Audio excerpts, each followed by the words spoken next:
Basically, it brainwashes everyone into thinking they're good. It brainwashes them. But eventually she runs out of magic, and then Tomba just ends up winning because he made a mushroom pie for N. No, like, the best part was, though, like, during the whole, like, thing while they're all obsessing over there, like, Noe and Shin come over and, like, they're like, hey, there's no line over here. And Noe and Ebisu. Oh, yeah, right, because Shin's brainwashed, too. It doesn't work on the ladies. Like, Noe and Ebisu and, well, kind of Nikaido, but she's kind of just, like, brainwashed. But my favorite part is, like, they're enjoying the stuff from his trail, and then all of a sudden, like, her magic runs out, and then, like, En walks over and he's like, oh, I have heartburn, because he was eating non-mushrooms. And he looks at the thing and he's like, all right, I have to try both because I am a fair man. And he's like, Mr. En, sir, I know you only eat mushrooms. So he's like, I made you this special one made out of portobello mushrooms. And just goes, portobello? And he just takes one bite and just goes, you win. Just walks right off. And it's like, that's the funniest scene in the thing. Hey, he knew his customer.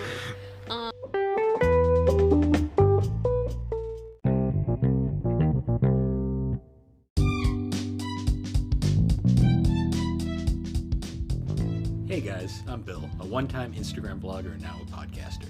And I'm Alex, the chaotic neutral. And together we are the Gaming and Collecting Podcast. A brother-sister duo. That talks about gaming. And also anime. And don't forget the collecting. Sometimes. Forget it. We're just a nostalgia podcast at this point. But anyways, guys, thanks for joining us as we discuss the games that shaped us. So, Zencastr sucks ass. How you been? Well, I haven't been great. So on Wednesday, I went to dance, and then Thursday morning I woke up and I felt like I was dying. So on Friday, I could finally kind of function, and I took a COVID test and I had COVID, so it sucked. Yeah. Yeah, it definitely was not fun. And I'm still kind of stuffy. If I sound weird, it's two reasons. One, I'm a little congested, and two, while I was working from home, because I couldn't be in the office, obviously, if I had COVID, but I could still kind of work from home, my cat decided to rub on my microphone and knock it over and break it. Well, break the cord. So I need a replacement cord. So for now, I'm just using my old microphone. So if my audio sounds shitty, it's my microphone, but also my nose is stuffy. So I'm still recovering from that, but I'm feeling a lot better. My tummy really hurts, though. I threw up last night, but it wasn't from COVID. You're just having a bad time. Yeah. And my stomach still hurts today, and I kind of think it might have been from coffee, because I haven't had coffee in the past 3 days, because every day I woke up and I just wasn't hungry, and I've been having, honestly, I think it's a little bit too of, like, I've just been having a bit of trouble eating ever since getting COVID, because I just haven't been hungry, because I was violently ill the first day, I'm pretty certain, so getting back into eating is a little hard, so I'm struggling a little bit, and I'm having some stomach issues, and I'm sad.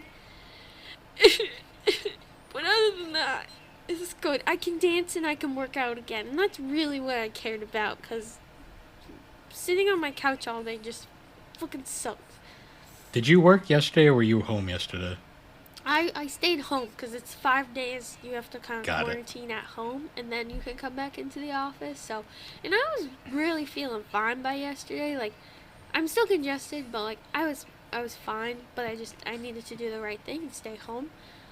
Unlike some of my shitty coworkers who stayed home sick one day, came back in, gave it to everyone else, and then were out the rest of the week. You know who I'm talking about, and fuck you for doing that, because you gave it to me. I doubt they listen to our show. I doubt it, but I was fucking pissed. Like, if you're sick and you're still clearly sick, stay home. Like, no one wants to get your ick. Like, no one does. I didn't want to get sick. I have so much going on. I was pissed, and I'm still pissed. Yeah. Oh well. I'm feeling better. I can go back to dance tomorrow, so... But, how have you been, Bill? Tell me your life story. Tell me how you've been. I have a mortgage. So That's do I. That's my Welcome life to right adulthood. now. Yeah, but at least you're like into it. I'm in that early phase where like I'm still trying to balance everything, and it's like I get come there. home, I work. I wake up, I work, I come home, I exercise, I go to sleep. That is my life.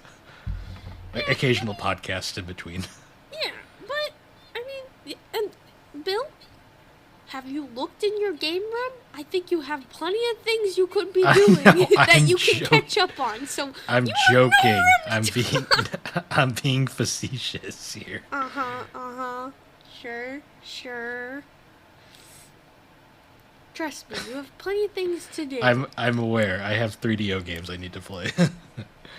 Oh, it's almost like you have a podcast for that. Yeah. It's almost like we have a whole network or something.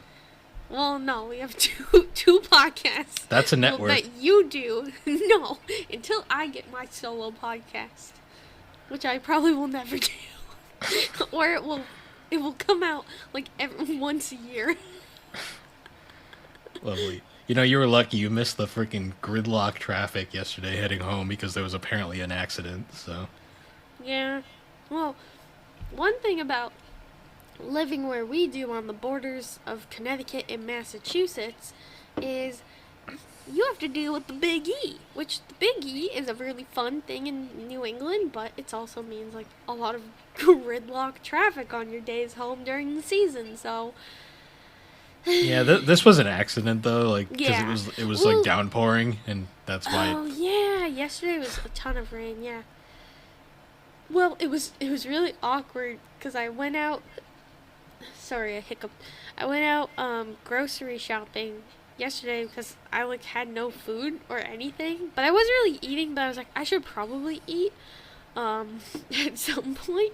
So I went grocery shopping and I went in the store, and this lady, I wore a mask because I was still in like that period of like you could potentially give it to people, even though I felt fine, but I was doing the right thing. And this lady was like, she was like, excuse me, and I was like, oh no, like I'm literally like wearing a hoodie, sweatpants, and a mask, and I'm like, I clearly don't want to be talked to, but I didn't want to be rude, so I was like, yes. And she was like, is COVID back around? I've seen people wearing them, and I was like, I don't know, like I got it from work, and then she's like, you have it, and I was like, well, no, I'm over it, but like I had it. See, your mistake here was you indulged. Sorry, I'm dying. Oh, See, did I just get a deeper voice? Hello there, everyone. I'm the Jesus. cream of the crop. Alex, your mistake there was you indulged. I would have just specifically said I don't know and just gone from there and just kind of ended it. I felt bad because I mean I didn't want to lie. I was like, well, it's going around my office, which it is. I wouldn't have given them the. She was just a little old lady, you know. I was trying to be nice, you know. I was trying to be nice, but anyways, Bill, what are you drinking? I have a liquid death, severed Liquid Death. lime. Wow. What are the calories on that? What are the nutritional facts? Who cares? What's the It's water. serving size? No, this is important information. We need to know, Bill. I just canceled our give us the Zencaster. calorie. Just give us the calorie, Bill. Just give us the calorie. Give us the calories. Yep. Aren't you gonna ask what I'm drinking? If it's a water bottle, I don't care. It's not. Ask me what I'm drinking. What are you drinking? I'm drinking a Sprite. Okay, Lemon that's cool. lime. I'm not. I'll mute Lemon you. lime soda, 100%. No, you can't mute me. I'm recording myself, so they'll still hear me. I can just boot you from the call. Fine, I'll just keep recording over here on my lonesome. Do. Lemon Well- lime soda, 230 calories. You were the one that was complaining that we need to get a move on, and you're the one that wants to stretch it out as much as you can. This is my job, Bill. Okay, this is why you hired me as your co-host. I bring the laughs, and I bring the chaos. Do you want me to keep doing my job, or do you want me to quit? You tell me now. Anyways, so I moving will on to our. give you my resignation. Fuck you. You've already done this joke. It's not funny the second I'll time. do it again. Sorry. Please don't do that because you're just making yourself sick. Help. I need Well, help. anyways, so Somebody. moving on to our topic, it's actually been a hot minute since we've done one of these. Yeah. Well, Uh, it's been a hot hour or a hot month. Actually, months. It's been at least a month or two. We're doing another anime swap. It's actually the 10th anime swap, believe it or not. Woo! Happy birthday to Anime Swap. I mean, it's over a year old because we started them last season, but Oh, is it? Dang. well, yeah, because we Well, did the first. well, it's most of it has been delayed because our last one was so long and we kind of needed to like recoup. Well, no, our last one wasn't that long. What? I thought it was. Wasn't The- it Black Clover and Yu Yu No, we've done two since that. Hakusho? Yeah. The last one we did was Chainsaw Man and Death Parade. That's it's about as short as it gets. No, we haven't done two since then. Well, this is number 2, right? No, because we also did Spy Family and Jujutsu Kaisen. Wait, we did? Yes. Oh, God. I don't remember half of our podcast episodes. Black Clover and Yu Yu Hakusho was like, that was like when we first moved into your apartment. I mean, your condo. That's why it felt so long ago. Jesus. Whoops. Well, anyways, so we're returning to Anime Swap, Yes. and this is actually fun because we're changing the format up a bit this time around. We are? Well, yeah, because we didn't Oh, watch yeah. the shows together this Yeah. time. I also don't think we're gonna do a full on recap of the shows because that's just kind of long and drawn out. And it's better if we just talk about the select things. I think it would make more sense. Yes. Like the general synopsis. Yeah, like we don't need to give a full on paraphrase because frankly, you're better at that than I am, and whenever I do it, it's really awkward. So, No, it's not. well, I can't remember these things note for note like you can. So, I'm sorry that I pick a show that I genuinely enjoy. I always pick shows I like too. I just don't have the brain capacity to remember every detail. Sir?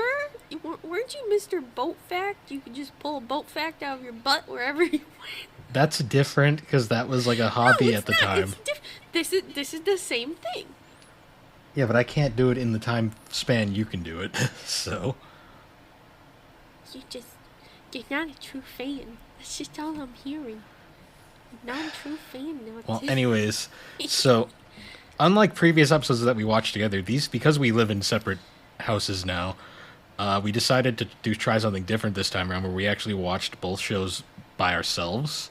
Yes. So that we're kind of, for the most part, going into this blind, like we don't know each other's opinions. And thoughts. Yes. which I think is going to make it more interesting. So, And if it isn't, fuck you. No, well, if it isn't, we're still going to do this in the future because, let's face it, it's inconvenient for me to have to go over to Alex's house to watch an entire anime series every day. Well, I mean, you could come over, like, on the days I'm not here and just feed Booster. And then Well, that's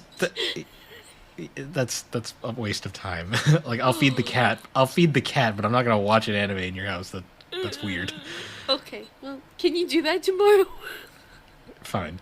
Anyways, so for this one, we picked two relatively newer shows. One of them is very new, and the other is fairly new. Yeah, I'd say, when did it come out?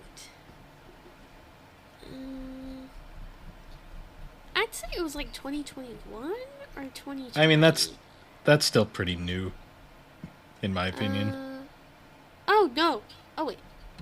It was 2020, yeah. Yeah, 2020. I mean that's still pretty new. Yeah, still pretty. I mean, it's the 2020s. It's within so. it's within the decade. Yeah. So the two shows we picked for this swap were, my choice this time around was Oshi No Ko, Woo. and Alex's choice was Dorohedoro. Yep. Can't be any Two- can't be any freaking different. Two very different shows. Tone completely different. Yeah, well, they're both dark as fuck, but also Yeah, but in different ironically the ways. lighter toned one is not the one you expect. But I would like to first off put up. We don't usually do this because people usually know what they're getting into with a swap. But I want to because of what the first show we're going to talk about is. I'd like to put up a massive spoiler warning here. Yeah. If you have not seen or read any Oshi No Ko, just Do click off not- now, or Yeah, come back. skip to the Dorohedoro portion. Yes. Because there's a lot to unpack with Oshi No Ko, and Oh yeah. I don't want to spoil anybody because it's still pretty new. And let's face it, Yeah. I saw spoilers for this damn show in the Formula One subreddit. So let's let's be real here. It's kind of a show notable for spoilers. Yeah. Ooh, But- sorry if that was loud. Yeah. So Oshi No Ko is an interesting one. It is the creation of manga writer Aka Akasaka, who is also the creator of another show we talked about on Anime Swap, Kaguya-sama Love is War. And on- I will say, very different stories. Well, yes, despite the fact that they all take place in the same shared universe, the Akaverse. Yes. That's a thing.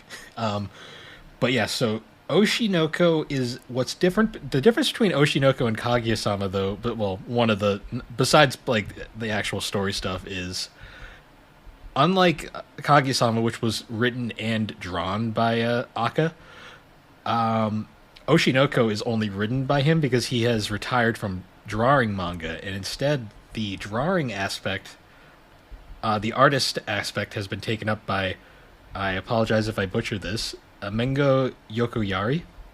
Mm-hmm. I believe that's a female.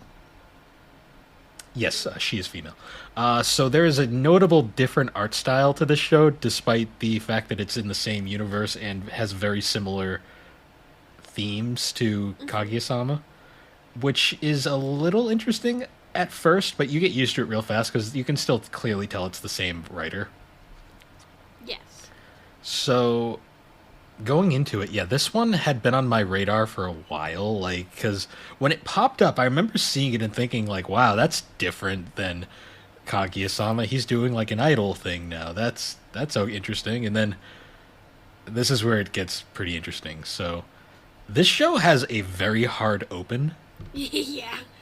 where The first episode is also, isn't it like an hour long? the first episode is basically a mini Like a movie. mini movie, yeah. And the first episode is also nothing like the rest of the series. Yeah. To me, like, what sticks out at first is, like, you're literally following this doctor at first, and at first, I mean, I read the manga, so I knew it was going on, but I'm assuming to people who don't know, like, it's just, like, this random doctor who's, like, a massive Idol fan, and he is taking care of a terminally ill patient who is also a massive... No, the reason he becomes a massive Idol fan is because of this patient who was a massive Yes. Idol fan. And he ends up getting a patient who is a teenager who's heavily pregnant, Yep. and it reveals that it's actually the world famous Idol star who is what Oshi No Ko essentially is it is a deconstruction of Japanese idol culture. Which is essentially, it's like these groups of like singer performers who are basically manufactured to sell, and then once their usefulness is over with, they're basically thrown away. Yeah. In a very bleak way of looking at it. This show very much touches on that in a lot of ways, because the reason why it's so important, the fact that Ai is pregnant, besides the fact that she's only 16. I mean, granted, age of consent in Japan is different. Let's not get too into that. Is the fact that being an idol, it's like that's a big no-no. Like, you don't have relationships. Yeah.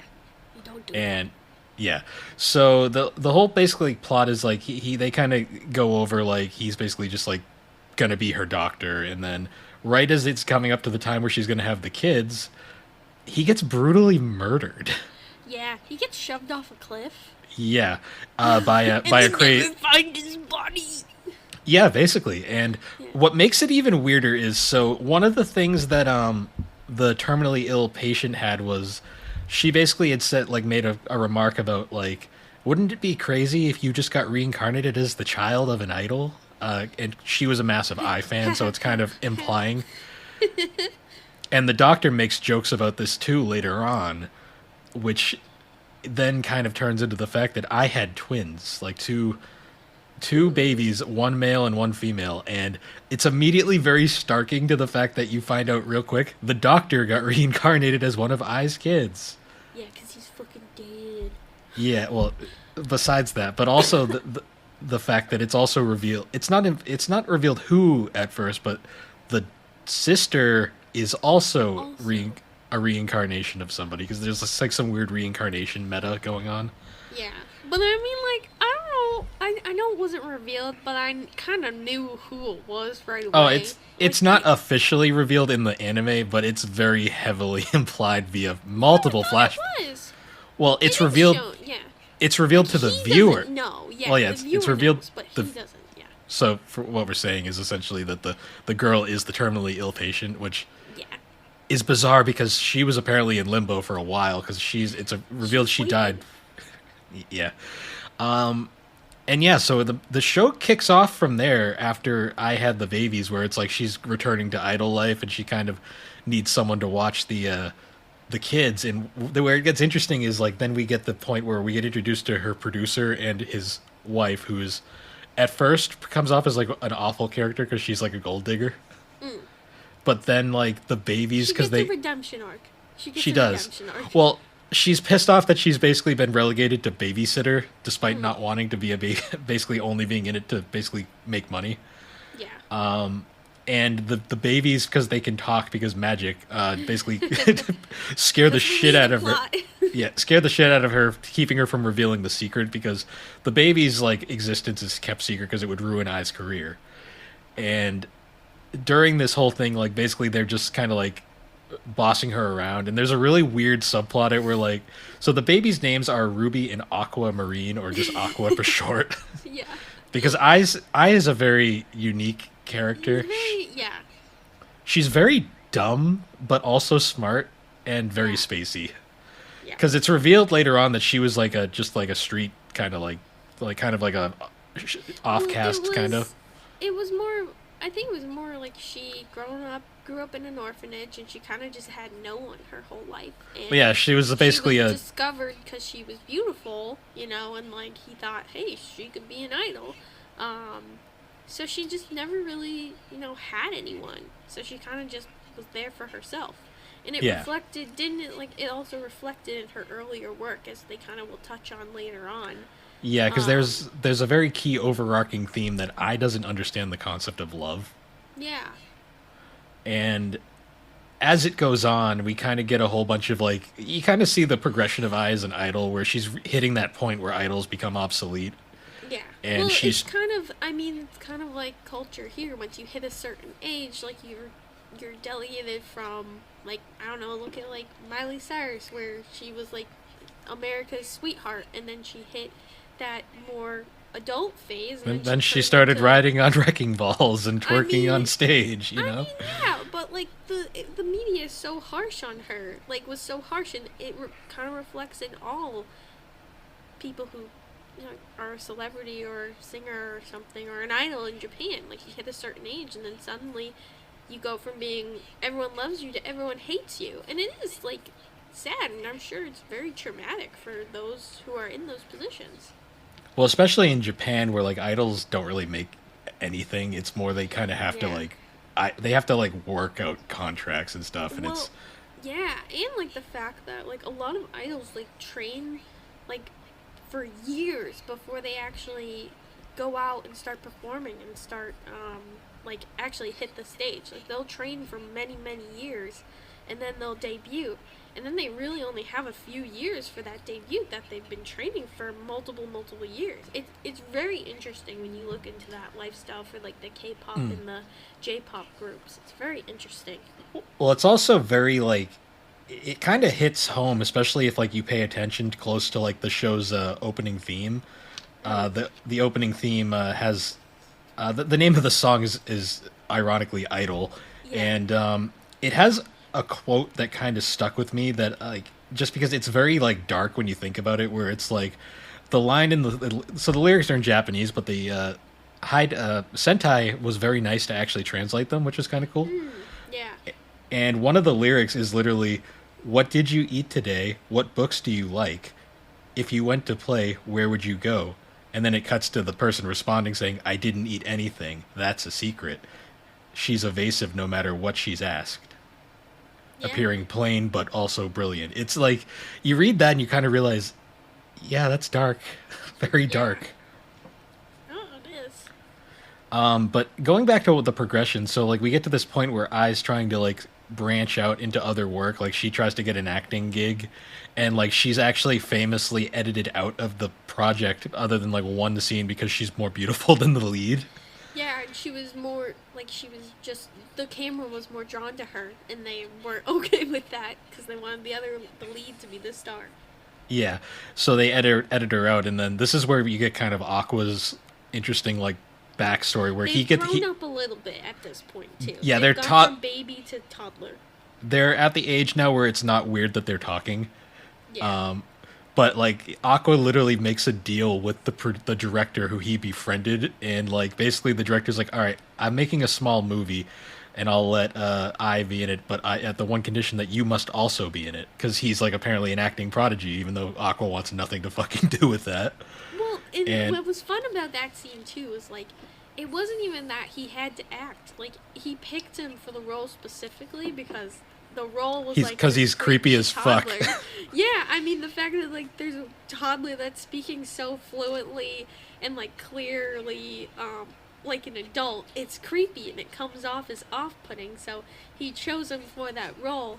But I mean, like, because it shows even in the as the series goes on, like he's not the perfect actor. He like yes he's talented, but he's not like a prodigy. Like he just is smart and he knows how to work it because it will come up in later scenes as well. But during has a young baby. Yeah. Baby, And- in air quotes. Yeah. But during the production of like the movie, like we meet another child actor named Kana who she's at this point you think she's kind of a one-off despite her being incredibly memeable because of her faces that she makes during this scene. Yes.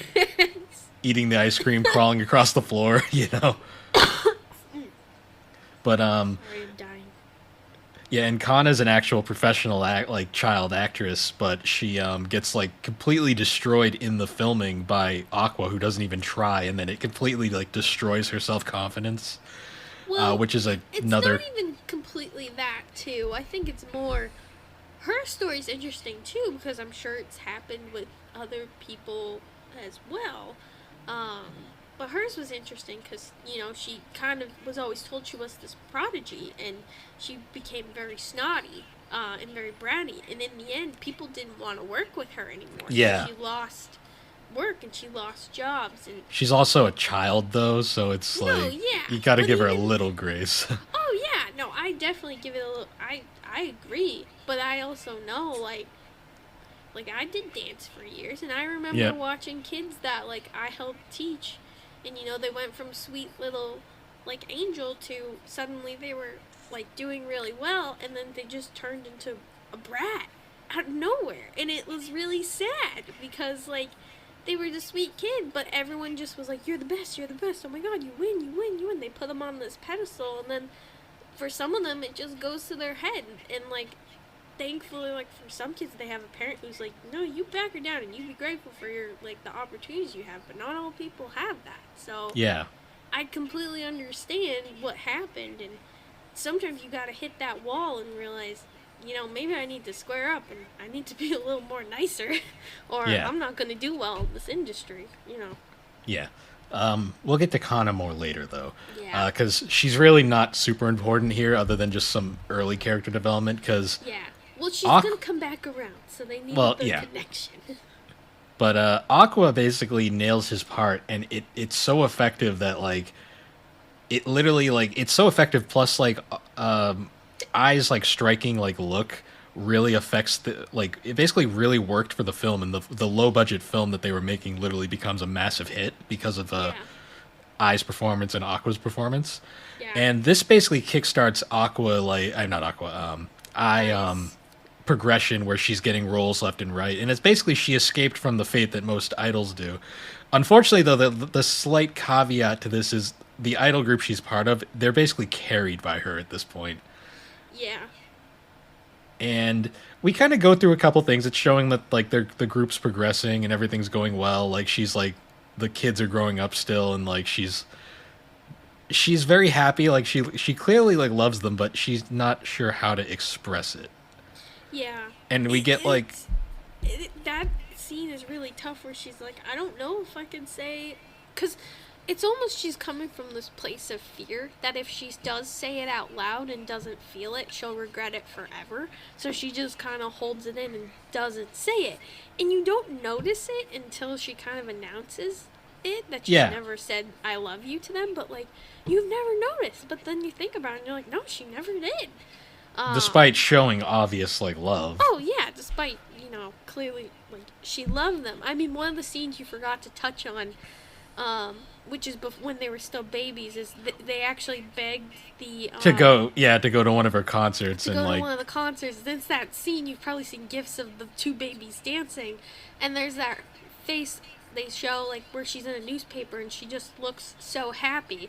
And like at that point in that scene, you can clearly tell like she loves them. But it's like sad to think about it that like someone who just didn't even understand what love was, like didn't even realize that she did love someone. well, also too, you have to keep in mind her entire career has basically been about faking everything. So. Oh yeah, that too. Because Like it's the implied here character. too that Ai's mental state isn't great. Like she's very No, yeah. prone to depression.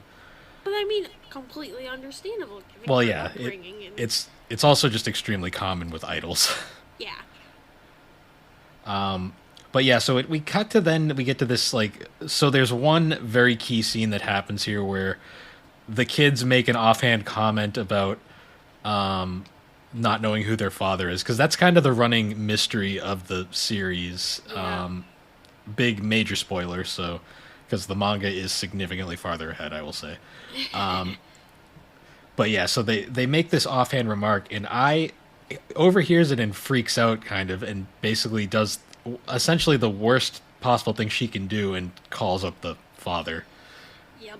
Which, granted, everything is still very much, it's unclear what happens, but basically she calls the father up, and then we cut to a scene of them basically, they're preparing for the idol group that Ai's a part of. Shit, what's its name? It's got a... It's something B. B Komachi, yep. B Komachi, yeah. The idol group, they're about to play like Budokai, I think. Yeah. Like in- it's their biggest performance that they've ever done. Like, And another key character development thing is like the producer and his wife have just taken them all in at this point, and they're like almost a Yeah. family, which is they very are. sweet. They are a family. Well, it shows they've come a long way from like where the wife was literally about to. About to sell the story. Well, you want to see traumatized. and a great piece of character development too that you don't notice unless you're really paying attention is when the wife or the producer's wife, I forget her name because she is actually a major character. She when she first appears, she's wearing all this like flashy, like very like flirtatious clothing, and it's like you can clearly see the gold digger thing. Yeah. After basically as it goes on, she progressively wears more like less revealing clothes as she goes on because she's becoming more of a mother, Yeah. like mother figure. Because she was mothering them quite as much as I at that point, so. But basically, they're talking about this big event, and it's basically like the producer's biggest dream was to Yeah. basically have his idol group play at Budokai. And then we cut to the next day, and this is major spoilers because this is the biggest wham shot in the entire series. It's basically Yep. Ai's preparing for her day, and she's talking with Ruby and Aqua, and she gets she hears the doorbell ring, and she just goes to check it completely unassuming, and Aware of her she fate. and she opens the door, and it's the stalker that killed the doctor at the start of the thing. Yeah. That was And pretty chilling when he appeared on the screen. yeah, and then he proceeds to stab her, and then basically he calls her out for like being fake and not actually caring about him.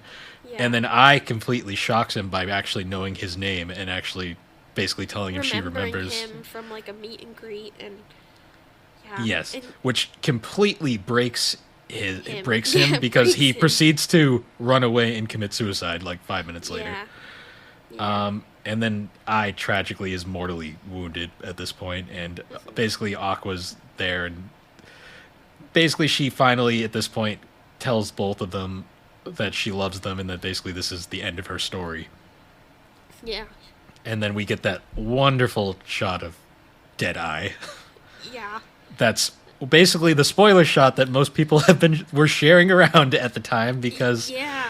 guess what? I is not the main character of this No. story. No, She's not in the most twins. of it. Yeah, It's like the twins. that was the major like biggest wham, because like for those who don't know, because the promotional material for this show and like the original manga displays I front and center, like, Lie. and she dies so early on in it, and it is heartbreaking because you really Yeah. get to you get to like I a lot. Yeah. Like it was such like not whiplash, but like it was definitely like a what the fuck? Like this is not where I thought. I mean, I obviously like I was spoiled a little bit too, and I knew that she was gonna die, but I didn't realize like How abrupt it was. yeah, and like it just really got you out of nowhere. And like a part of me was so mad. I'm like, as soon as she called the guy, I should have known. I should have known that this was a bad sign. Well, because it's also it's not really confirmed whether he tipped the guy off or not. It's implied heavily, but it's never confirmed, so it's always one big Yeah. mystery. Yeah. Because she gives him their address, so that's like kind of the big Yeah. hint. Which is it's so sad. Yeah, the whole thing is very dark, and then the saddest part is then we cut to a flash forward where Ruby and Aqua are adults, and they're basically going off to their first day of school. And they basically say bye to their mom, and they cut to a picture of I holding both of them and smiling as babies. Yeah. And then it cuts to even worse is right before the credits play, you get this recording of I basically right before their first birthday, basically preparing for it and telling them how much she loves them, and well, not loves them, but basically just telling them how much she cares about them, how funny it'll be looking at this as when she's older, which is even more heartbreaking. Yeah. And then we get what I think is one of the more depressing outros in anime I've heard in a long time. The first outro, which is it's a very somber kind of almost like orchestral rock acoustic song. Mm-hmm. I believe it's got like a very simple name too. I believe it is just called. I listened to it earlier today. I should remember this. Come on. God damn it! It's in Japanese. But whatever. It's a very emotional song that even says the term Oshi No Ko in it a few times, which I was like, oh, okay. Yeah, and then wham, ending right there, because then it's like, by the way, that was only episode 1. Yeah.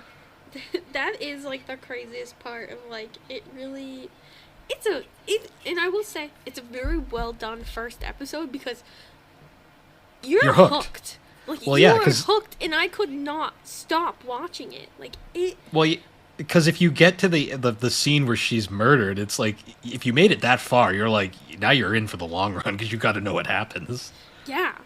And I will say, just cutting in now, like my opinion a little bit now, like I am hooked. Like there's been some shows where I've watched with Bill where I was like, yeah, this was fine, but I'm not gonna watch it again. This I will be watching dedicatedly because I am so interested, and I may be stealing the manga from Bill if he has it, because oh my god, does it know how to get you hooked immediately?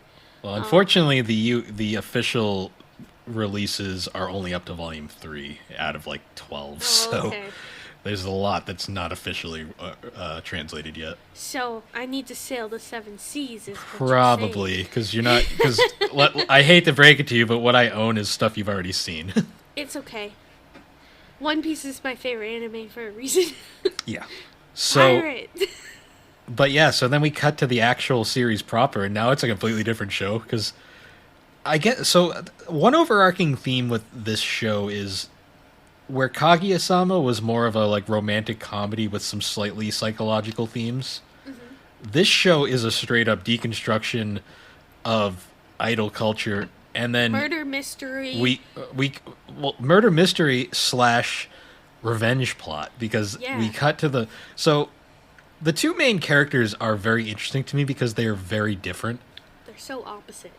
They are, and they're both. What I love that the show does is they're both main characters, but they also both have their own arcs that they're following. Like Aqua's entire arc going from this part on is he's literally his entire life goal is basically revenge. He's trying to Yeah. figure out Who his did father it. is. He's basically Yeah. trying to figure out who his dad is. Well, he knows who did it because they're already dead. Yeah. But he's trying to figure out who.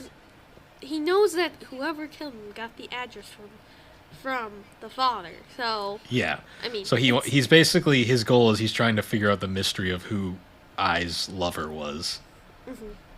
Because it's a very massive secret, like that is only a few people know. Yeah. And the way it works is like, so his subplot is going on, and then Ruby's subplot is she wants to basically become an idol, but the family's like her no. mom. Yeah. Because Well, no, it's not even that her mom is. Well, so that's another point too, is that the wife of the producer ends up actually adopting the two, and raising them as her own. basically as So, a single mom, because the producer himself has completely disappeared. yeah. And I will won't say spoil. character development. Yeah. I will also say too, like, spoiler. I'm not going to spoil it for manga because the manga does explain what happened to him. But Yeah. as of for anime only watchers, he's basically just gone, and no one knows what happened to him. Yeah. But so she gets kind of that redemption, but she does support Ai, but she wants her to do it like smartly. Ruby. I mean, Ruby. not I. Sorry, Ruby. Ai is dead. Sorry, Ai's dead. Ai's fucking dead. I mean, they are basically this. They are basically the same character in a lot of ways, but No, yeah, very similar. But it's actually interesting because like she actually is going and auditioning for things, but Aqua keeps basically sabotaging her because Yes. he doesn't. Well, and it's really sweet because he doesn't want what happened to Ai to happen to her, which is Well, very sweet. But also like she also like needs to grow as a person and be happy, and this is her dream, and like she needs to follow her dream. yeah. So starting off, like basically after Aqua sabotages her for her few like things, like which is hilarious because apparently she does well at the calls, but No, yeah. when basically Aqua, because Aqua is actually surprisingly good at acting, he will essentially call pretending to be the organization and then just like pretend to tell her she didn't get it, Yeah. which is kind of messed up, but also you get it because he's looking out for her.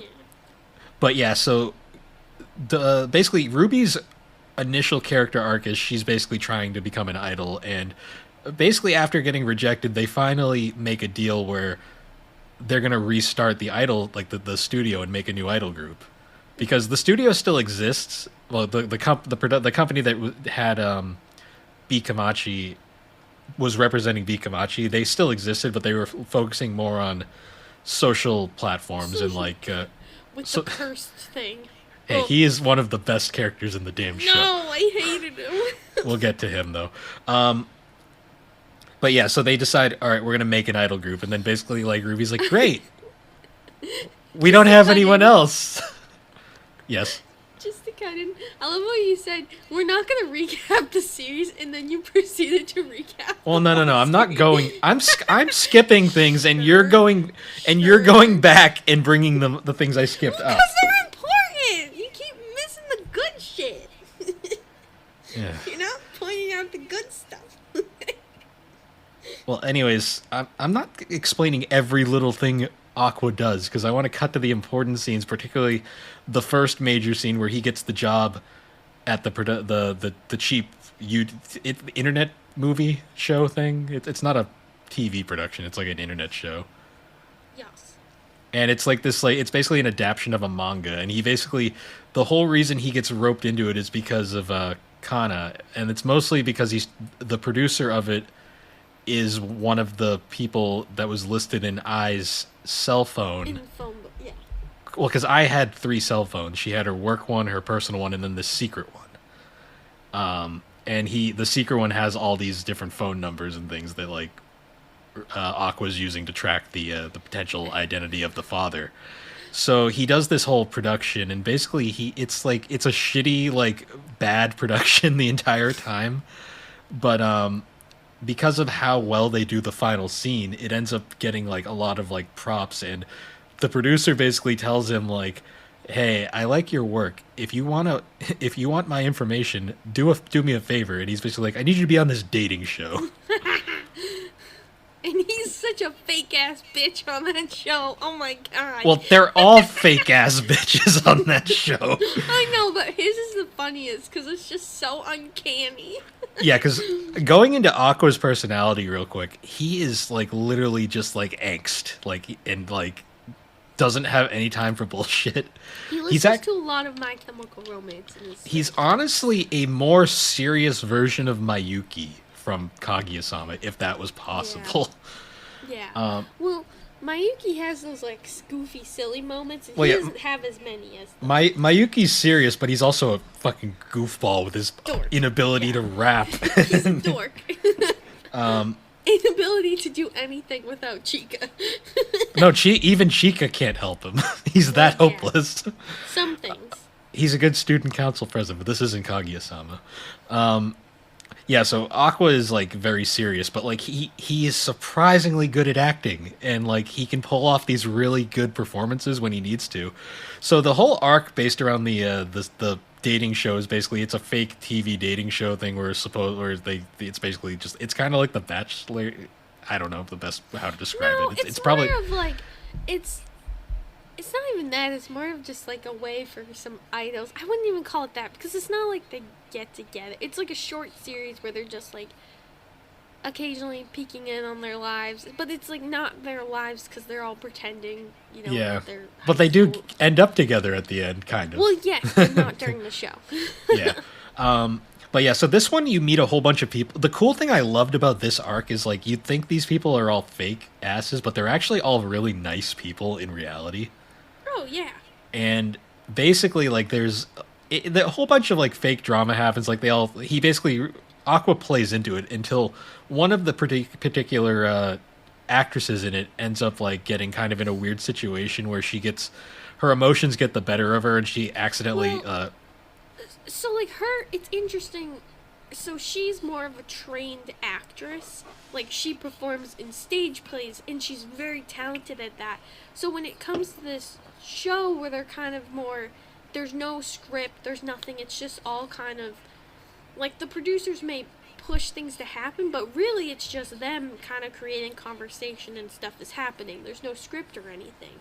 And she's really struggling with that because she's more of this trained actress versus this more go out there and improv kind of situation.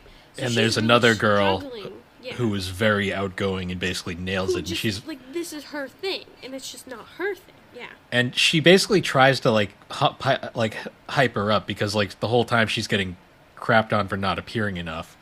Yeah, like by her boss, basically. Yeah.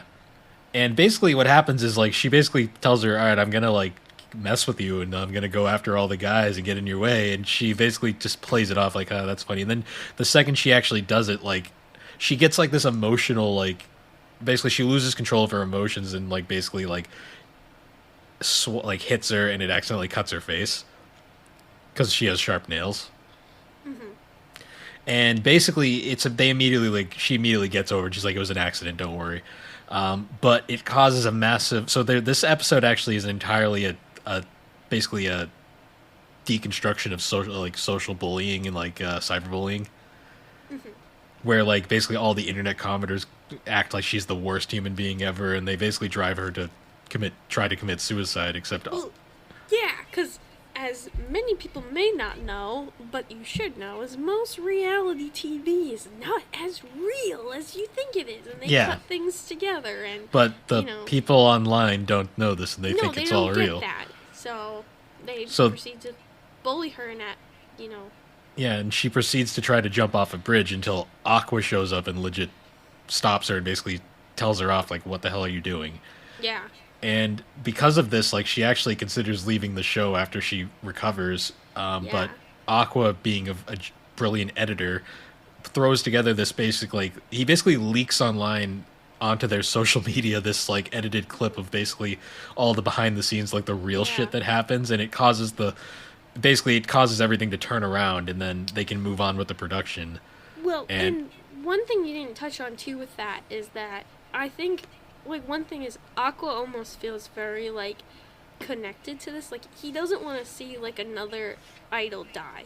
Like, true. that's basically, like, he, like, felt very compelled to help her too because what happened to his mom. Like, he doesn't want to see someone else die. He doesn't want to see, like, that's why he didn't want his sister to go into the business. So he's very much fueled by that as well, which I think it shows in his character. Yeah. Yeah, and what makes it very interesting too is like after this, then it's like they completely just change product, and they change like everything completely, and then suddenly like all the characters are completely 100% into it. They're all super friends, like everyone is helping each other, and it eventually gets to the ending where Aqua ends up. So the character's name is Akane, and Aqua ends up basically they end up getting quote unquote together at Akane. the end. Akane, yep. Sorry, Japanese names aren't my best. They end up getting fake together, even though it's very obvious that Akane kind of has feelings for him. Yeah. And he's Although like, no. he Aqua's confusing in what he likes. I won't spoil anything because the stuff happens in the manga, but Yeah. so they have a fake relationship. But what's funny is during this, like, some of the other characters actually ended up getting together off camera because they Yeah. actually legitimately liked each other, which is really sweet. Yeah. And then the one other character that is introduced in this arc is there is another girl who is a bit more of a. She's notable because of how she looks. Yeah. what's- She's very like cute. Well, she was she What is was her the only n- one that wasn't like an actress. She was a web star. Like, she was a streamer basically. Memcho, that's her name. Memcho, yeah. We love Memcho. But- she was great. Before we get in farther with Aqua, though, we have to point out that Ruby also has a subplot going on where she's trying to start her group, and Yeah. by this point, she has recruited Kana into the group because after Kana does her acting thing, she's kind of like, well, "What do I do now?" And it's like, "You should become an idol." And that's at where we first also. she's very reluctant, but then Oh yeah. Aqua kind of just like is like, "Do it," and she's like, "Okay, Aqua," because Kana also really likes Aqua. Yes. Everyone. She gets mad at him. When Well, she's the- starts she's the s- dating a guy. Oh yeah, that was so petty. Like, that was so petty, but I get Oh it. yeah. But during this whole scene, basically they're practicing trying to get their word out, and this is where Alex's favorite character appears. No. Pa- Peyton, whatever his name was. No. He's essentially he's basically a parody of like really exaggerated like YouTube Wait, personality. you didn't bring up Memcho. Like, who Memcho? Oh, Well, no, we'll get to her wait, because it's okay, after this. Yeah, I forgot it was after this. Never mind. But yeah, so like The worst thing ever appears on the screen. He's literally- Almost made me stop watching. I he hated it. he's literally an exaggeration of Dying. he's an exaggeration of like YouTube personalities where he's essentially this ripped like bodybuilder in a Speedo with a chicken mask on his head. Why? I mean, I can see that actually doing well in Japan. Well, yeah, it's very Japanese, but he's apparently really popular, like super pop. He's basically the most popular thing that Strawberry Productions, that's the production company, by Yeah. the way, Oh, yeah. has. And he does a crossover with a collab with them where they have to do this really outrageous dance number in the chicken mask things. Yeah. Well, it's And a they- workout. Like, it's a workout, and they have to keep going and going and going. And it's implied that they died really quick, and he had to edit it to make it look like they lasted longer. Yep. But after that, after the whole school arc thing, Aqua basically gets his info from the director, who basically tells him he gives him a tip off to this company, which turns out is actually the company that Akane is from too, which is partially the reason why he continues to fake date her after. Yes. But the other big hint here is when they bring Memcho in as the third member of the idol group, and then we get one of the funniest scenes where, basically Memcho signs on but keeps her YouTube stuff separate. And when she's filling out her application form, she basically is like, right, how old are you, by the way? And then she kind of goes, and it's revealed that she's like in her like 30s. Yeah, well, no, it's like late 20s. I thought it was like 30. I thought it was late 20. Either way, she's very old compared to the rest of them. Yeah, she's old for an idol. Like, and she's but she doesn't look her age. No, yeah. And then we get to the climax of basically where it ends now, where they are getting ready for their big performance after they've been practicing forever, and they're not sure who to make the leader of the group, so they make it Kana because Ruby is too self-conscious. No. They can't decide, so they go to karaoke, and then they Right, realize that they yeah. suck at singing, and Yeah. Kana's the only one who can sing. Well, it's not that they suck, it's more that Ruby has a mental block at this point still. No, I thought it was they both sucked. Like, they literally went and they got, like, horrible scores. Well, it's not that their voices were bad. It's just that Ruby has this whole like mental thing because she's because spoiler warning, she's the terminally ill girl at the beginning of the show, where she like basically she was so self-conscious and like she kept falling, and like basically she also has this whole mental block that she'll never be as good as I. And basically when they finally go. Understandable. Well, yeah. That was great. No, just kidding. Well, I mean, she kind of was. She's considered the greatest there ever was in the universe. But when they finally get their debut performance, like, they have Kana as like kind of the lead because she's the best out of the three of them initially. And they start doing the songs, and there's actually some critics in the audience who are like, "This ain't Beat Kamachi." Like, I remember Beat Kamachi. He's like, they're okay, but they're no I. And then Aqua goes and redoes his dance number with the sticks, because they have an interesting like gimmick where they have three different colored sticks, and the sticks basically represent the three members of the new Beat Kamachi. Which I think is like very much an idol culture thing too. Yep. The colored glow sticks. And it's mostly Memcho, because a lot of the fans are just Memcho fans who showed up. Yes. There's a few Kana, like there's like one Kana and then a couple Rubies.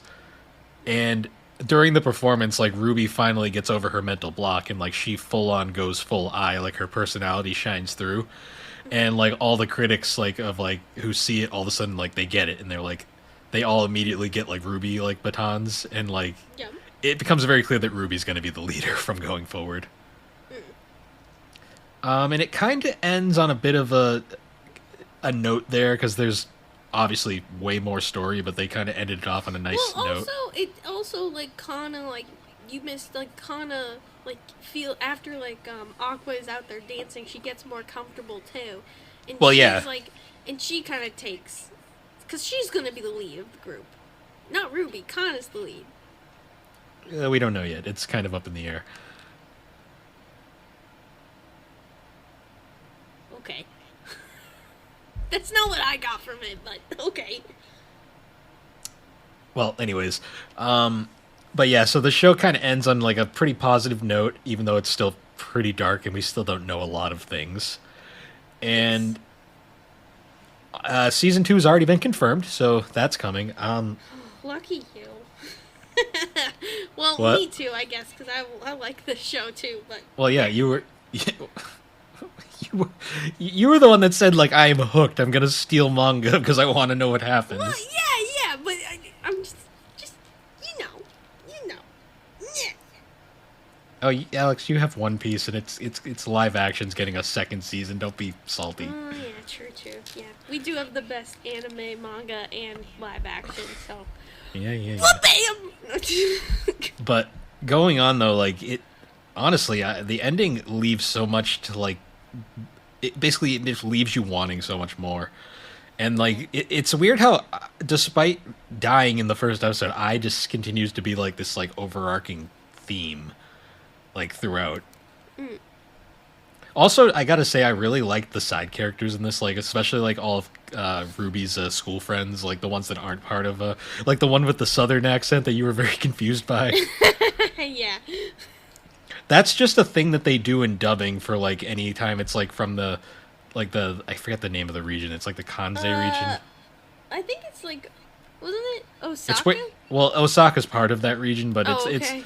the different dialect in Japan. Whenever they do that in dubs, they always give them like a southern belle accent. That's why like Osaka and Azumanga had that accent for whatever reason. But I liked her. Then there was that super popular girl with the green hair that like appears every now and then. Oh, That's like yeah. really I feel nice. like she'll probably get more screen time later on, too.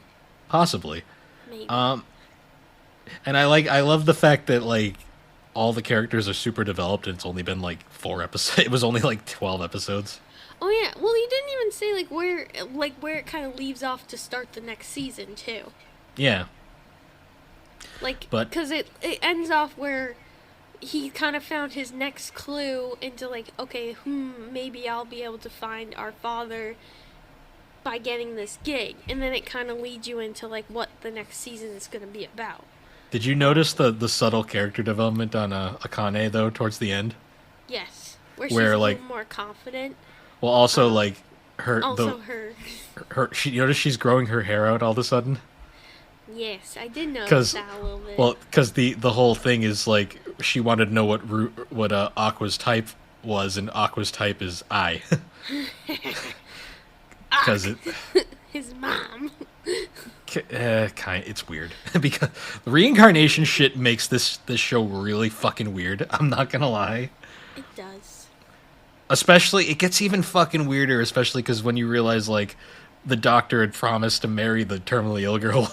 Yeah, that does make it a little weird, but Yeah. I guess we'll figure out later on. The fandom for this show is very strange. That's what I'll say. But yeah, so moving on, though, now you picked a show. Well, What wait, did it? wait. You gotta ask me my opinions. Well, no, we overall saved that for the end. Well, my kind of thought process is it's been almost an hour. Should we split this into 2 episodes? Well, no, we can't do that for an anime swap. Well, We've no, gone yeah, this is long. part 1, part 2. We're doing a new format. No. didn't Let's watch keep it at going. the same time? Let's keep going. I don't want to be up till 9. Well, then let's go through it and don't stretch it out. Fine. Alright. What did you ask me? So, Dorohedoro.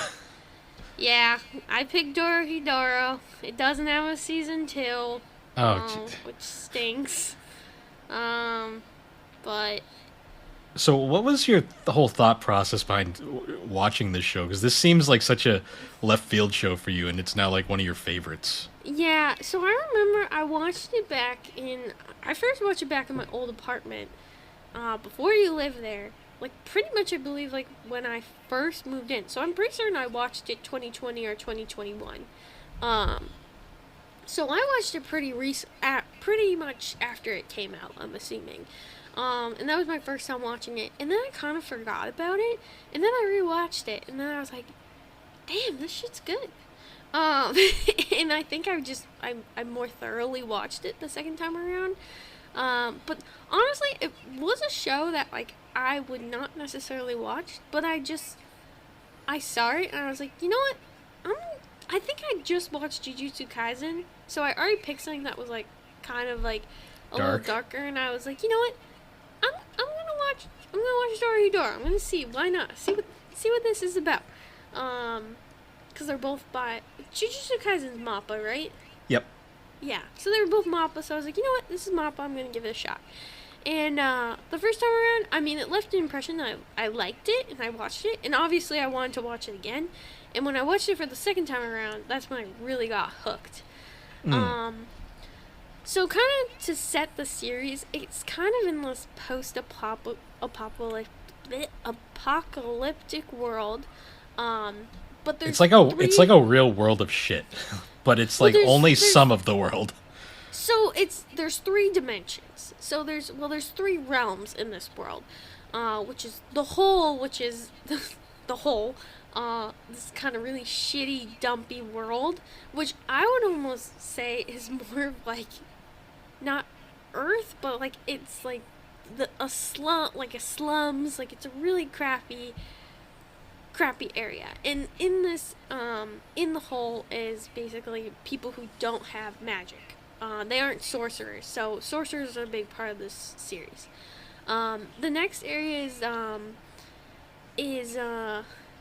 the sorcerer's land, which is basically where all the sorcerers live, and it's the complete opposite of it's the complete opposite of the hole. It's nice, it's beautiful, everyone has magic, and it's not heavily polluted or gross. It's very vibrant and nice. And then there's the devil is hell. dimension. Yeah, hell. It's hell. That's basically what it is, and it's basically where the devils live. So kind of your three main casts of characters in the show are humans, sorcerers, and devils. Those are kind of your three what you're working with. And the hell is basically ruled by the devils. And the sorcerer's realm is basically kind of controlled by this crime boss named N, which you're going to learn more about later on. Is he the villain, or is he just another hero? It's unclear. It's more, there's just two sides. So this show is interesting because you're kind of watching two stories at once, but they're connected at the same time. Yes. But really, there's two species of people here, where humans and sorcerers, they're different. Like, they don't have the same... They don't have the same scientific body, actually. Because the sorcerers have this weird, like, dust ducts in their arms. So it's called smoke. So basically, like, the sorcerers all... Their power comes from smoke in this series, and they actually show when they use their magic, puffs of smoke comes out.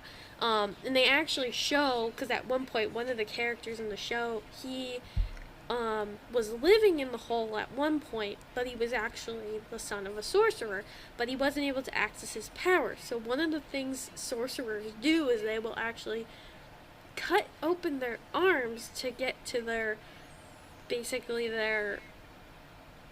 smoke, like, vessels.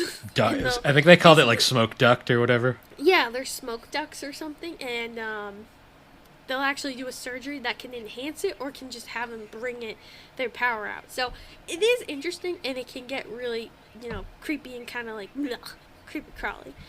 But basically, the story starts out where you're introduced to this character, Kaiman, and he's really easy to identify because he has a lizard head. Yeah, he's literally giant lizard man.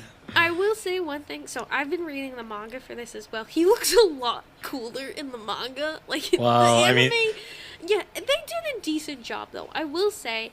I mean, this is a CG anime, and it looks really good, but it's very apparent that they're limited on what they can do. Definitely, and if you read the manga, you can see they really did the best that they could with the material, because his Q's art style is very detailed and very, like, it will be really hard to adapt. So I think they did a pretty decent job for it. But basically your main character is this guy named Kaiman, and he has a lizard head, and he has no memory of his former life. And the other character you're immediately introduced is Nikaido. And Nikaido is a lady, and she is also living in the hole with him, but she's hiding the fact that she's a sorcerer. An extremely powerful sorcerer. Yeah, so she's a very sought-after sorcerer, and the reason she's living in the hole is not only because, like, she doesn't think what the sorcerers are doing is right, but she also knows that, like, she is a very special type of magic that no one else has, which I'll get into later. But our very first scene is actually Kaiman and Nikaido fighting some sorcerers, and one thing Kaiman does every time he bites their head. Yeah, he bites their head, And it's gonna get weirder. He bites their head because there's a little man in his mouth, and whenever he bites their head, he, like, the little man will go, either tell them you are the one or you are not the one, because, shocker, he's trying to figure out who turned his head into a lizard To a head. lizard. So he's trying to find the sorcerer with that magic, and of course, this time, the guy who he bit, which ends up kind of being a reoccurring character, even though he dies, he ends up, he ends up going, no, like, he said, I am not the one, and then Kamen goes, alright, time to die. Well, he's always, like, so annoyed. He's always like, okay, alright. And then he just kills them. Well, yeah, and, like, honestly, it's understandable he's annoyed, because, like, whenever the sorcerers are coming to the hole, they're basically coming to practice on humans. Yes. So, basically, like, practice their magic. So, if someone has bug magic, it's basically going to turn someone into part bug. And depending Or that, like, on how slug, powerful their the magic weird, is, there was the weird snail man later on, too. yeah, so depending on, like, the level of magic, you know, if someone does really good magic, they can completely turn them into a bug. But if they're not as powerful as magic, they'll only be partially transformed, and they'll be this, like, disfigured monster.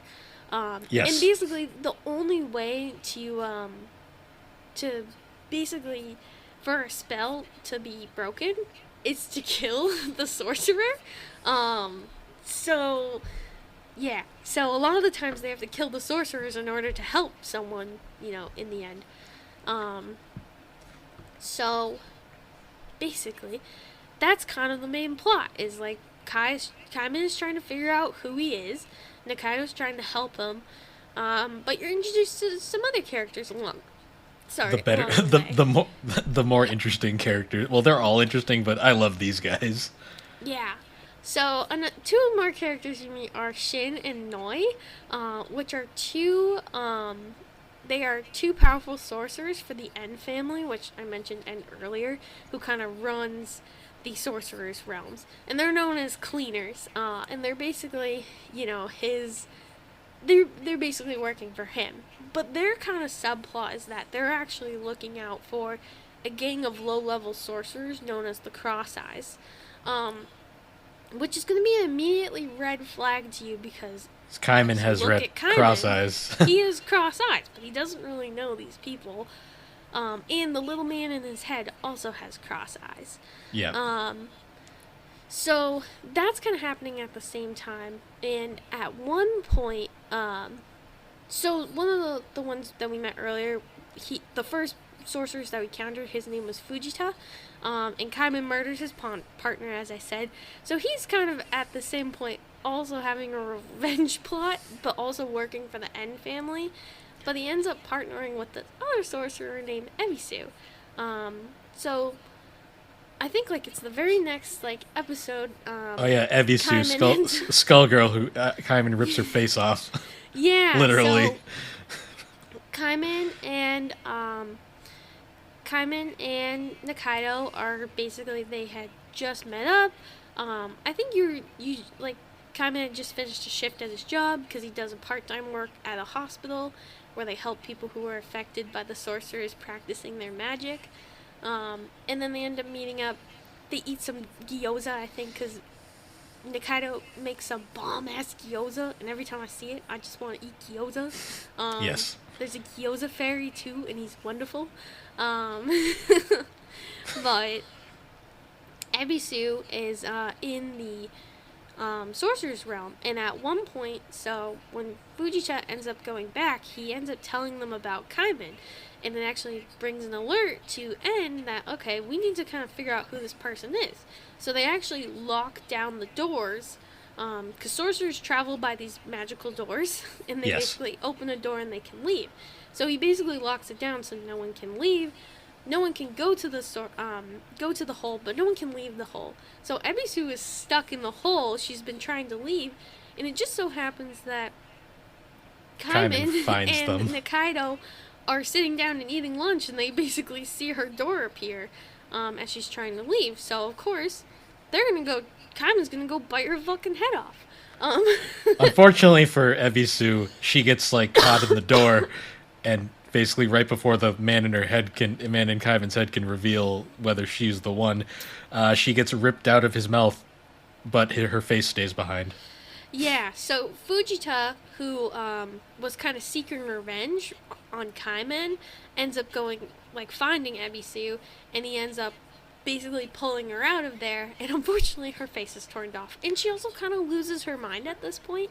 Well, yeah. She's not fully there. So she's a little bit quirkier than usual. But the main story is that Kaiman's trying to figure out his identity. The N family are after the Cross Eyes gang, and Nakaido is also a mystery because you don't really know much about Nakaido at this point. No. And it's interesting because kind of the episodes go kind of back and forward sometimes, where one episode you're focused on Kaiman and his gang, and the other episode you're focused on En's gang. So it's kind of going back and forward. But there's like interconnecting plot threads, like where it's like something that they're talking about in one story all of a sudden becomes relevant in the other, which I thought was really cool. Yeah, and it works pretty hand in hand because I think the first interaction of like Shin and Noi and Nakaido and Kaiman is on this episode called The Night of the Dead, which is basically a zombie apocalypse. So like the whole like sucks so much and has such severe magic pollution from the sorcerers that at some point it basically turns all the dead people into zombies. Yes. So they basically, and it's basically a fight. They exchange like tokens from the zombies for prizes, and one thing that they want to win is like a meat grinder, so Nakaido can make dumplings better. Yes. Priorities. But it's actually that first interaction with Shin and Noi and Nakaido and Kaiman. So, they end up fighting, and it actually turns out, and Fujita and Ebisu tag along too, but they're kind of useless. Ebisu gets bitten by a zombie and then turns feral, which is, Ebisu and Fujita are like the comic relief. Yeah, I mean, ironically, all the characters are kind of comic relief, but... They are all very funny characters. But basically, you're first revealed that Nakaido is actually a sorcerer because she uses her magic to bring a door. Uses her smoke to create a door and disappears, and they go, oh, she's a sorcerer. And they also decapitate Kaiman. That also happens. Yeah, and then his head grows back. His head just grows back because lizard logic. But he ends up going back, and they also go and dissect it. But then his head disappears. Almost like the little man inside got away. Yeah, the little man. Yet he's still in there, though, later. I don't know, it made no sense. That was a bit of a plot hole. Yeah. So then what happens is we kind of switch views and we flop to more... Then it's Shin and Noi focused, and they basically report back to En on what they saw. And oh, yeah, the reveal that Noi's a girl. Yes, Noi is a lady, for those who don't know. But they actually end up, like, Ebisu remembers that she saw the little man in Kaiman's head. So they actually go to this sorcerer named Turkey, who has a mask. Oh, one thing I forgot to mention is all the sorcerers wear a mask, and Shin's is always on backwards. So,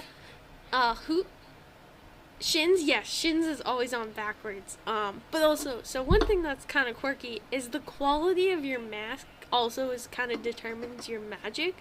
So, determines how strong you are in magic. So, Fujita has a pretty lame mask where it just covers his eyes and kind of gives him a Usopp nose. Yes. Where Shin and Noi's and En's mask, and even Ebisu's mask, are pretty, like, eccentric and pretty big. Like, Ebisu's is like a whole skull. Yeah. And, like, Shin's is like a heart, and then, like, Noi's got like a luchador mask going on. Yeah, it's like a luchador, and so is, and like all of En's, sorcerers, like in his gang, all the En family, all kind of have a distinct design of like the teeth, mouth awkwardly showing weird. Not weird, but it's like very distinct. So they end up going to this guy named Turkey who has a turkey mask. That's why I brought this up. And he basically can make a temporary clone. Oh yeah, So- they make Noe first, and they're like, get rid of it. Sorry. I haven't talked this much in a while, so I'm getting a little congested. But they end up they make a clone first of Noi, but then they make one of the man in Kaiman's head. And it actually makes this clone, and they end up following the clone, and then they follow him to his apartment, and then in the apartment, they find a head in a box. Which is his head. Yeah, which is a shriveled up head. Which then leads them to, there's a lot that goes on in a short amount of time, which is kind of crazy. So then, the next thing they lead to is they end up going to this party, where at this party, there's basically a necromancer who can bring the dead back to life. And then they find out she's faking it. Yeah, not it's real. actually a dog. Yes, well, The a dog, cat, like creature. The best of creatures. Kikurage, and it turns out that they're actually the necromancer. So they're kind of in this actually limbo point because they can't really control Kikurage. He kind of just does whatever he wants, because dog, cat, creature does whatever they want. Makes me more in the line of cat because cats do whatever the fuck they want. Yes. And they're kind of in a limbo point. But then we jump back, and then it's kind of more focused on Kaiman and Nikaido, and they're actually going to visit their doctor friend named Kasukabe. And it's also New Year, so Happy New Year, Bill. But this leads them to actually going into the sorcerer's realm, which Nikaido at first is a little apprehensive because obviously she doesn't want to go back because she left for a reason. Yes. But she's doing this for Kaiman because she really cares about Kaiman, and they want to kind of figure out who he is and who's the guy in his head. But during this time, Kikurage finally goes, I'm going to revive this head. And we end up finding out that the person in Kaiman's head is named Risu. And En places his head on this magical mechanical body. Yep. And then tries to interrogate him, but he's just kind of an ass. So he's not going to give him any information. But Risu is also not really giving him information because he doesn't really have any information to give, too. Because his memories are still kind of messed up. Well, he doesn't know, really what happened to him or why he was killed. But he knows he was killed. This is complicated, people, okay? But it's good, so watch it. So, basically, he ends up kind of going, they end up letting him kind of go and walk around, and they kind of follow him around for a little bit. Actually, wait. I lied. That's not what happens. I'm getting confused. But, anyways, so, back to what I was saying. So, I just got confused. Kaiman and Nikaido are still in this world right now, and at one point Nikaido is kind of trying to get information, so she ends up actually selling her smoke. To at a the pawn shop. weird pawn shop guy, and then proceeds to just get the money Kill and then him. fucking just kill him instantly and take it back. Yeah, because they need money to basically survive. So she actually, just kidding. They don't need money to survive. She needs money because she wants to go meet a devil, which she knows named Asu. But this is going to end up being a mistake for her. She is going to regret bringing her smoke there because it left a residue. Yes. So she ends up going to get information from the devil named Asu, which he has a connection to before. He basically helped her get out of the sorcerer's realm because he knows about her magic. But she asked for his help in figuring out who the guy in Kaiman's head, and it reveals his name is Risu. I'm sorry. And that he's being held by En. So she actually breaks into the mansion, fights Noi, but ends up finding her way to Risu eventually. She does attempt to abduct him, but she fails. but she does punch N, making him enraged, and you don't want to enrage N because I didn't know Mushroom. N's Mushroom everywhere. It's just mushroom. It's just mushroom. His power is mushroom, but it's like insane. So everything around him becomes mushroom.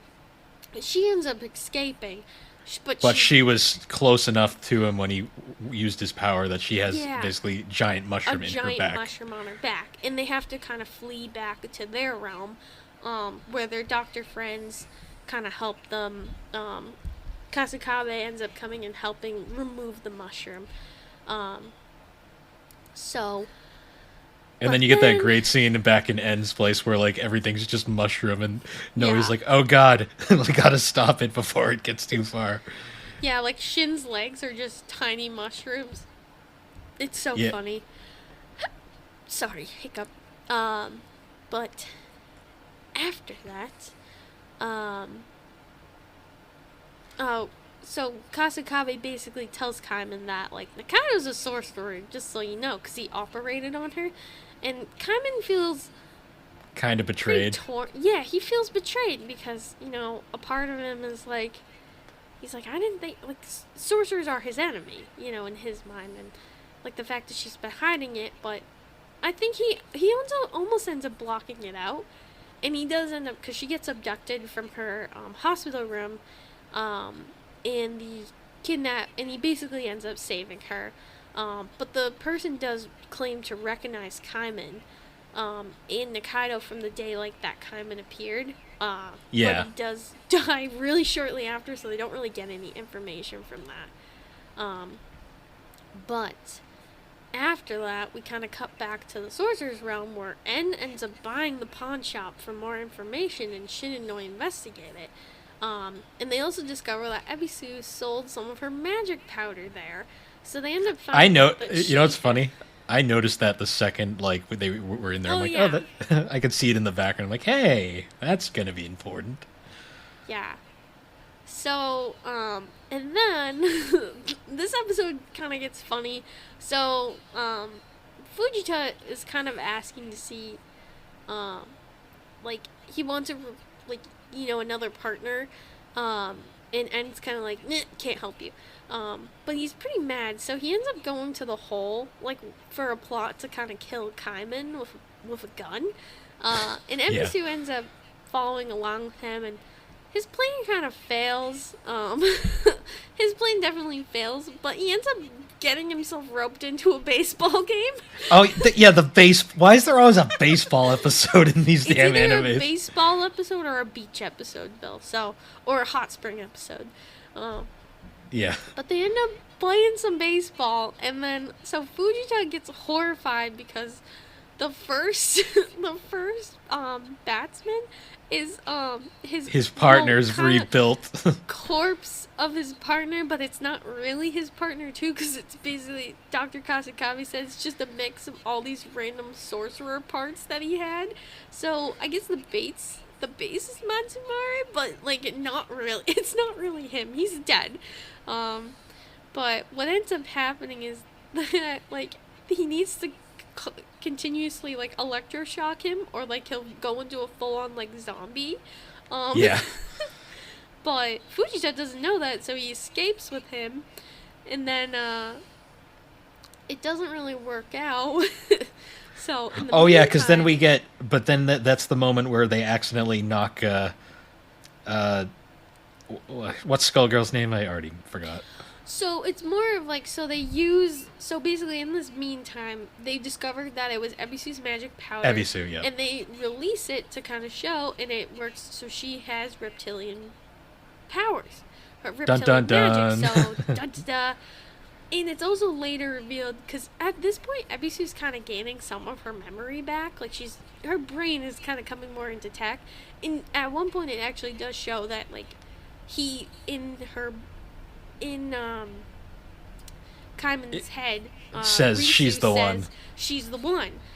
So she's the one who did it. She doesn't really remember it, but that's kind of how it's revealed that she has the lizard magic.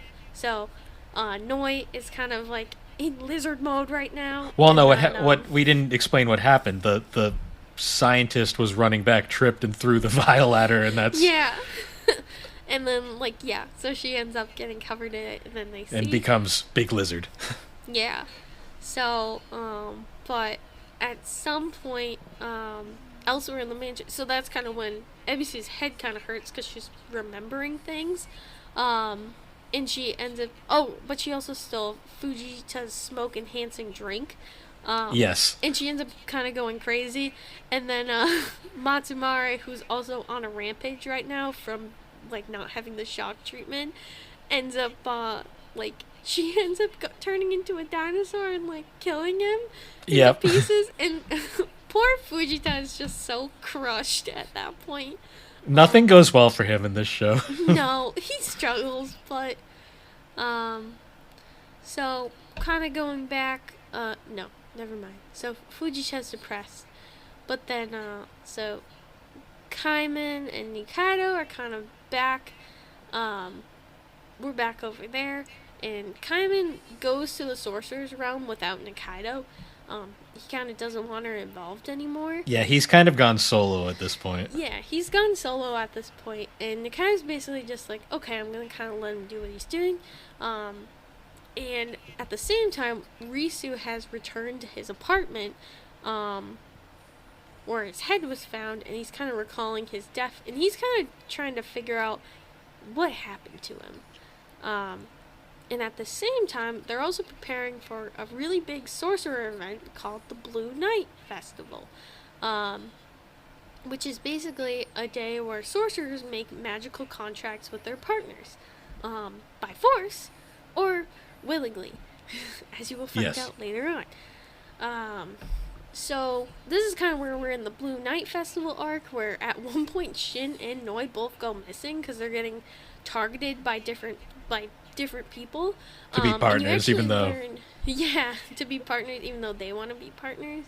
And then you also kind of learn about Shin's backstory and how he started out living in the hole, and how he basically cut his arms to pieces and to find his smoke ducts. Yeah, to find his smoke ducts, and it's actually funny because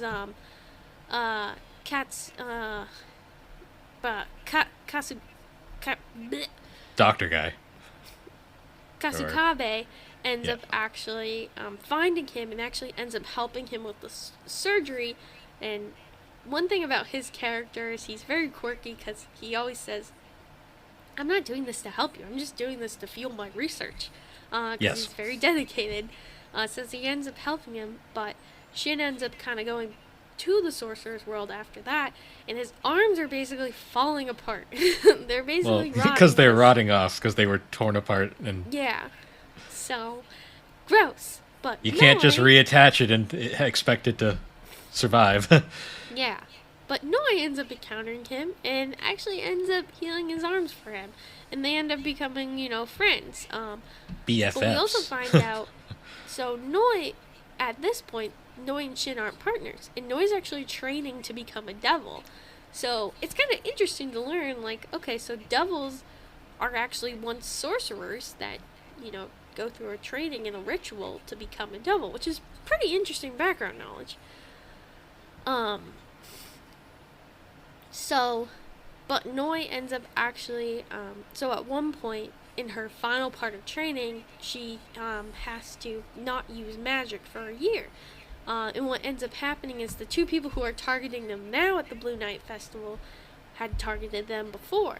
And Shin was fatally injured, so instead of not using her magic, she used it to save his life, but in the end failed her exam and could not become a devil.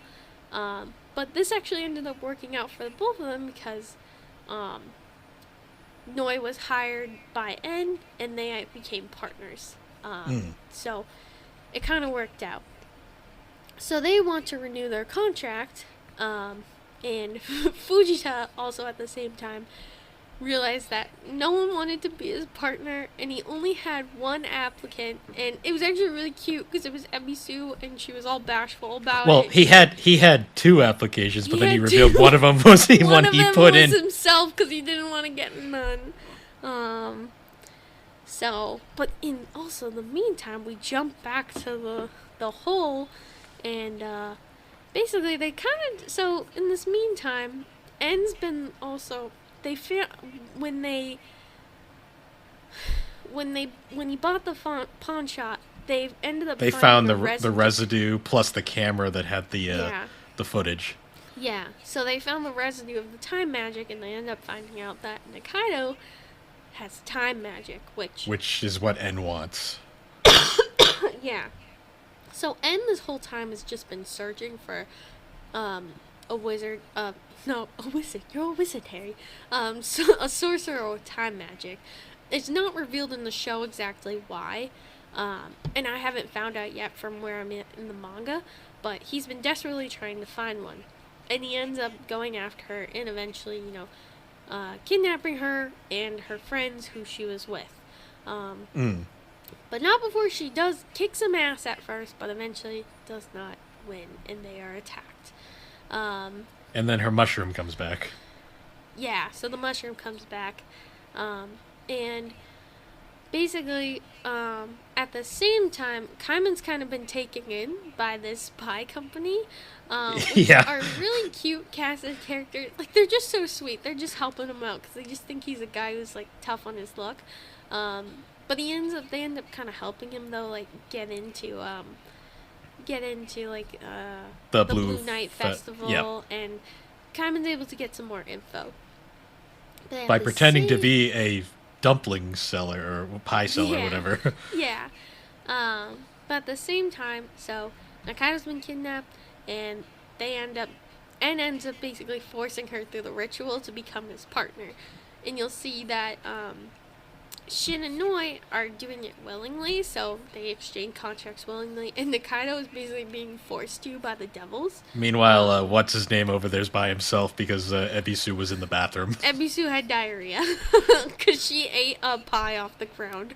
Yes. Good job, Ebisu. So no partner for him. Yeah.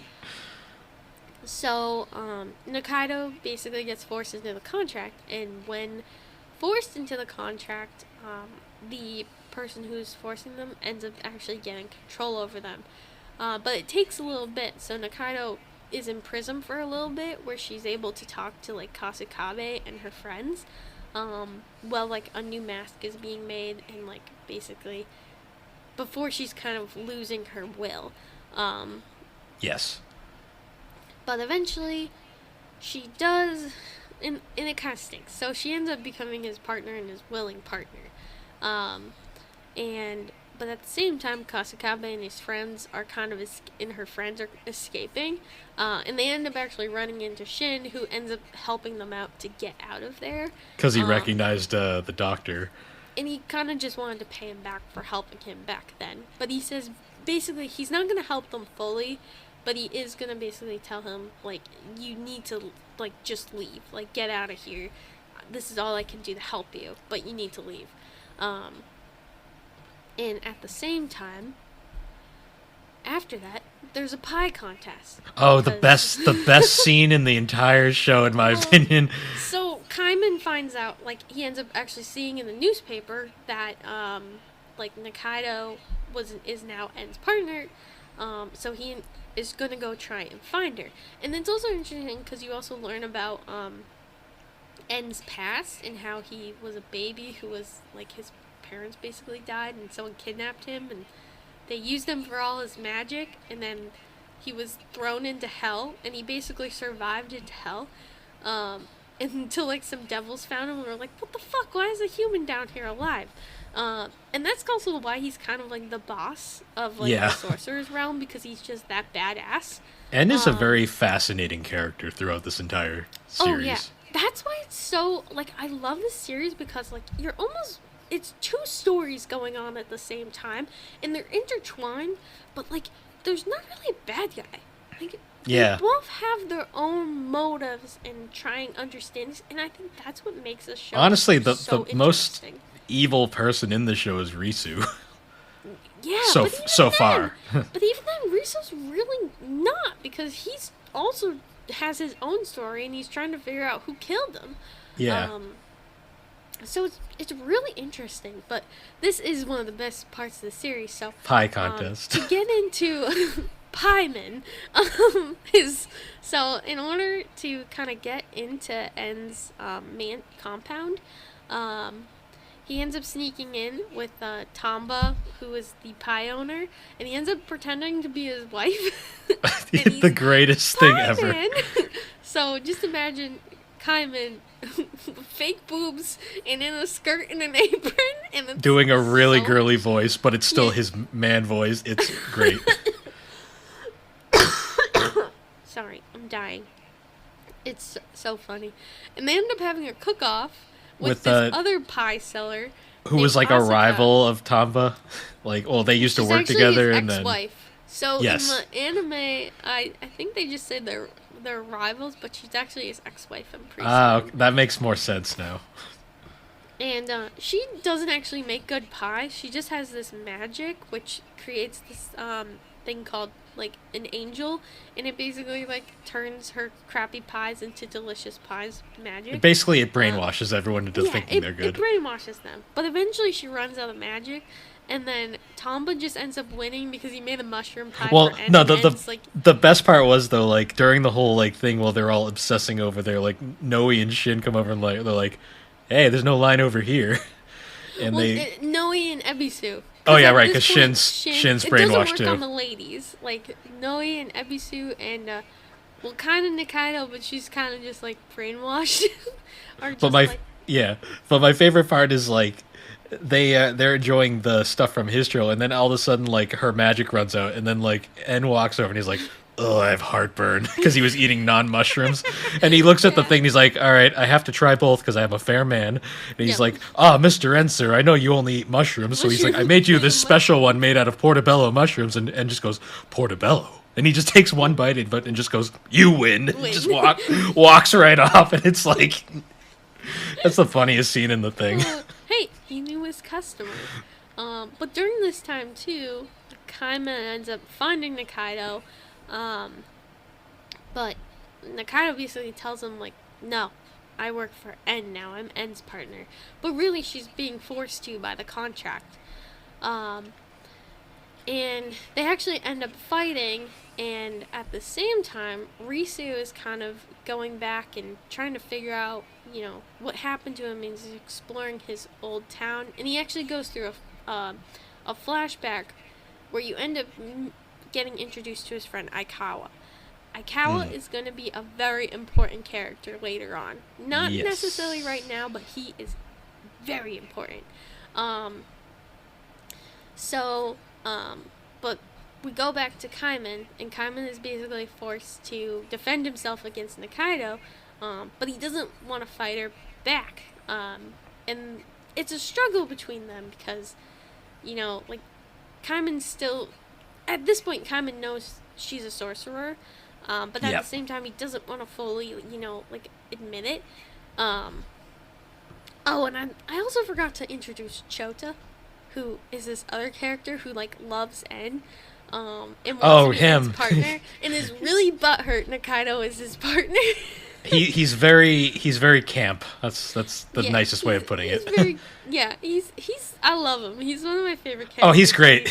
But he's very camp. That's all I would say. But he really wants to be En's partner, and he's kind of basically at one point they fight, and then Nikaido ends up getting hurt, I think Chota actually stabs her. I'm pretty sure that's what happens. But then Asu, he comes and he takes the contract out of her, and it temporarily brings. So basically, Asu appears. He takes the contract out, but it is only temporary. If she gets back into basically En's range, the contract will reappear, and she will, be back under his control. So that he ends up kind of devising a plan where Chota will be disguised as Nikaido and basically fill in her place. It's just pranking him. As soon as this happened, I knew this is not going to end well, because eventually, he obviously wants Nikaido's time magic for a reason, and as soon as he figures out that, like, Chota does not have time magic, things are gonna end bad, and he's gonna be on the hunt for Nikaido. Yeah. But basically, Kaiman and Nikaido end up kind of getting away with Asu's help, and they basically are on. It basically ends with them. They need to go and find Risu, and they're pretty determined to figure out they need to figure out who Kaiman is, and the ticket to that is Risu, and that's basically where it ends. And she also promises that, because they're still in that struggle of Kaiman's you're a sorcerer and I don't trust you. Yeah. But she promises that, as long as she doesn't use magic, she's not a sorcerer. And Kaiman agrees and understands, and they agreed to stay friends. Yeah. It's actually a very positive ending, and it kind of makes me want to check out the manga at some point down the line. And then there's the OVAs, which are actually pretty good because they're basically these little tiny scenes after the ends of some of the volumes, and it's where Gyoza Fairy. Gyoza Fairy, and just some of these silly other ones too. They're cute. It's like a 10-15 minute little compilation of them. Little OVAs, but they're all these little mini little stories at the ends of some of the chapters too. So it's pretty nice. And I will say too, so where the manga ends up is chapter 40, which is which is in the middle of volume 7, is where the anime ends up leaving off with the manga. Remind you that the series has 23 volumes. Yep. And 168 chapters, roughly. Yeah, there's a lot left. I'm so sorry for coughing. So there's still a lot left, which is why I bought the manga and I am reading it, and I'm a little bit farther. But also, those outros though. Oh yeah, so the outros are all by this band. What is it called? I know it's on here. It's Ron / with parentheses known name. And I just want to name you some of the tracks. So the first one, Who Am I? Then Bill's personal favorite, Night Surfing. No, I liked the other one. I like Night Surfing, but I like the other one more. Oh, I thought you liked Night Surfing best. Then there's DDD. That's the one I like the best because it's such a bop. It's a bop, and then it's also for some reason what's the game called? It's the outro is like Doom, but you're playing as N, and he mushrooms everything. Mushrooms people. And then my personal favorite is Strange Meat Pie. Yes. My personal favorite, which are just a few of the tracks on it. But they're all bops, and unfortunately, there really hasn't been much of an update on whether the manga anime will continue. I was browsing Reddit a little bit, and someone did comment that on IMDb it does show 2020 to dash blank. So rather than just 2020, so maybe it is implied that it will be continued. Yeah, at some point. This is made by Studio Mappa, which and they're very busy at the you moment. know, they have Chainsaw Man, they have Jujutsu Kaisen, and they Attack have on Titan. And so now freaking One Punch Man. Yeah, and One Punch Man now too. So I understand that they are very busy, but it just sucks because if you look at the feedback for the show, it did really well. I think the problem was it was on Netflix, and that hurt it, because Netflix was... it did come out kind of during that rough Netflix period, but it did do really, really well.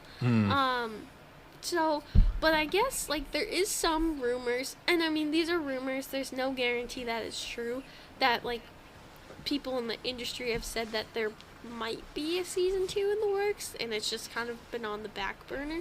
So my hope is that we do get a season 2, but I genuinely recommend that if you're at all interested and you've watched the anime, to check out the manga, because the art style is phenomenal, and the manga I think does a pretty good job, but it's so detailed, and he has such a unique style compared to other manga artists out of there that I'm pretty certain it's a she.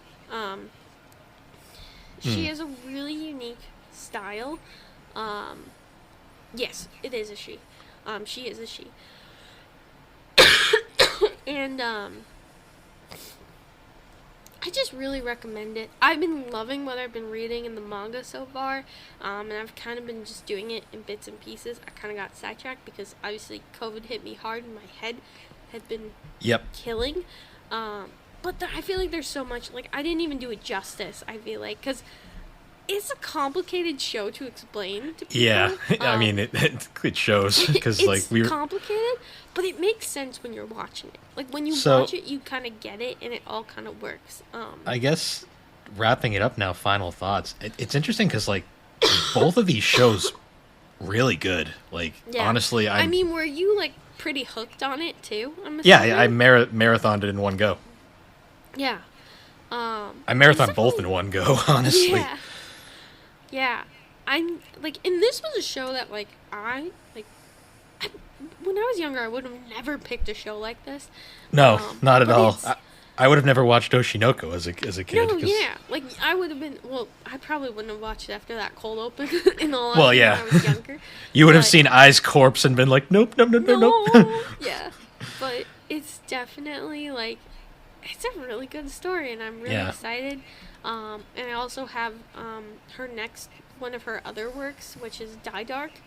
I need to obviously get through Dorohedoro first before I get to Die Dark, but Die Dark was her, like, direct following after Dorohedoro. She did a couple other things as well, but Dorohedoro ran from 2000 to 2018, and then Die Dark was what she started in 2019.